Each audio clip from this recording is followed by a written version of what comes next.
Magandang araw. Ako po si Mark Lester Liran.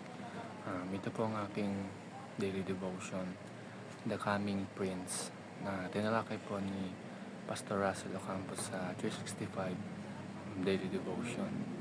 Ang Bible verse po ngayong araw ay galing sa Isaiah chapter 9, verse 6 to 7. Ang sabi po dito ay, "For to us a children is born, to us a son is given, and the government will be on his shoulders, and he will be called Wonderful Counselor, Mighty God, Everlasting Father, Prince of Peace. Of the greatness of his government and peace, there will be no end. He will reign on David's throne and over his kingdom, establishing and upholding it with justice and righteousness from that time on and forever. The zeal of the Lord Almighty will accomplish this." Um, ang unang katuruan po ngayong araw ay, the government of Christ began at His birth. Ibig sabihin po ito ang pamumuno po ng Panginoong Hesus nagsimula ito nung siya ay pinanganak. At pinanganak ang Panginoong Hesus 2,000 years ago.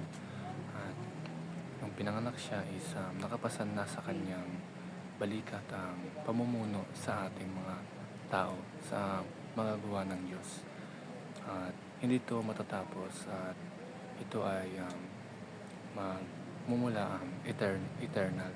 Kaya ng pag tayo ay namatay meron tayong eternal life, at hanggang sa eternal life si Jesus pa rin ang mamumuno sa ating mga Kristiyano at sa kanyang mga anak. Ang second teaching is, the government of Christ increased worldwide.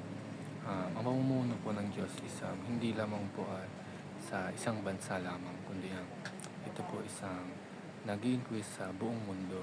At kumbaga tayo mga Kristiyano ay kinakalat natin ang magandang balita ng Panginoong Hesus upang mas mag-increase ang pamumuno ng Diyos at mas dumami ang mga naniniwala sa Kanya.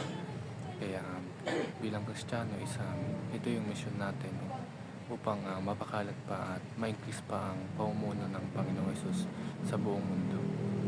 Ang last teaching is, the government of Christ governs the nation.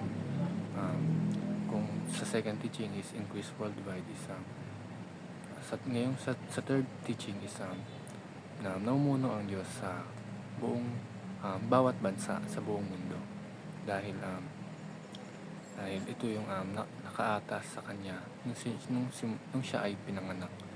At hindi ito matatapos dahil ang Panginoong Hesus ang mamahala sa atin hanggang sa tayo ay mamatay. Yun lamang.